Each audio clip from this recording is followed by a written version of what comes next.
Tristan, mag-usap tayo. O bakit? Bakit ka pumayag? Bakit naman hindi? Ngayon na naman, Tristan. Alam mo naman na ang toxic na relationship natin, di ba? Ella, look. Susubukan lang natin, okay? Try. Ilang beses na natin trinay, Tristan. Alam mo yan. Ella, mahal kita. Mahal pa rin kita at alam kong mahal mo pa ako. Mag-work tayo kasi choice naman natin to, di ba? Kung gugustuhin lang talaga natin. Wow. At sa'yo pa talaga nang galing yung salitang choice, Tristan, ha? Okay, sige. Paano kung choice ko naman na huwag kang pakasalan? Ella naman. Huwag ganun. Oh, bakit? Sa loob ng 2 taon, Tristan, ilang beses mo ako niloko, di ba? Choice mo din yun. Choice mo na lokohin ako, kaya hindi mo ako masisisi. Nagbabago na ako, di ba? Bigyan mo ulit ako ng chance. Isa na lang, promise. Chance? Ilang beses na kita binigyan ng chance. Pero ano, sinayang mo lang, di ba? Sobrang tanga ko naman kung tatanggapin ulit kita, di ba? Ella, umiiyak ka ba? Sino siya? Ella, sino siya? Wala ka na dun. Halika na, Josh. Ella! Pre, hayaan mo na siya. Sino ka ba, ha? Kaibigan niya ako. Bakit? Huwag kayong mag-away. Anong kaguluhan to? Tita, kaya siguro ayaw kong pakasalan na Ella dahil sa lalaking to. Kasal? Oo, pre. Ikakasal na kami kaya wala ka nang pakialam. Hindi yun totoo, Josh. Tristan, napag-usapan na natin, di ba? Ayoko. Ella, bumalik ka nga dito. Tama ba? Kaya ayaw mong pakasal kay Tristan dahil sa lalaking to, ha?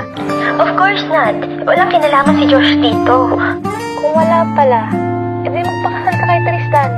Ano ba? Bakit mo ba ako pinipilit? Hindi na ako bata, okay? Sige, ganito na lang. Total, gusto mo si Tristan, di ba? Bakit hindi na lang kayo magpakasal? Abay, bastos kang bata ka. Ay ba, natutunan mo sa lalaking to, ha, Ella?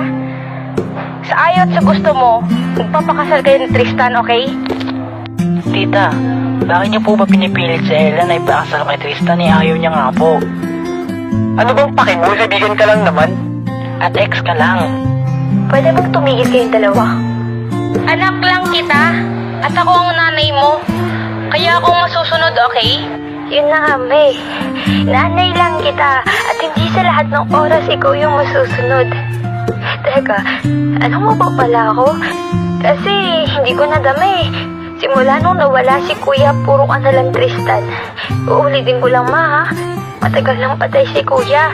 At kahit kailan hindi magiging si Tristan si Kuya. Anak, hindi mo kasi naiintindihan eh. Ikaw po yung hindi nakakaintindi sa akin, ma. Kasi kahit kailanman hindi mo sinubukang intindihin ako, di ba? Kasi yung gusto mo, yun lang dapat yung masunod. Nung nakilala mo si Tristan, pinakilala mo siya agad sa akin. Kasi sabi mo kaugali siya ni Kuya. Kaya gusto mo siya para sa akin. Kahit nung mga panahon na yun, may mahal akong iba. Pero dahil gusto mo, sinunod kita kasi nga nanay kita eh. Pero hindi ako nagsisi kasi minahal ko talaga si Tristan. Kaya nga sa 2 taon natin, Tristan, ang tanga-tanga, diba? Anong ibig mong sabihin, Ella? Wala kang alam, di ba, ma?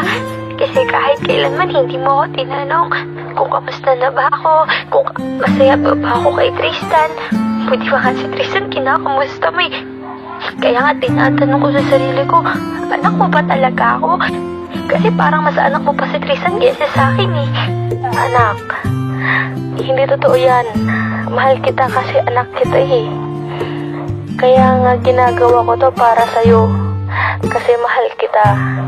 Nanay mo ko at alam ko kung ano yung makakabuti sa'yo. Anak, matanda na ako. Josh, masama ba akong anak? Hindi ka masamang anak, Ella. Paano kung pumayag ako na magpakasal kay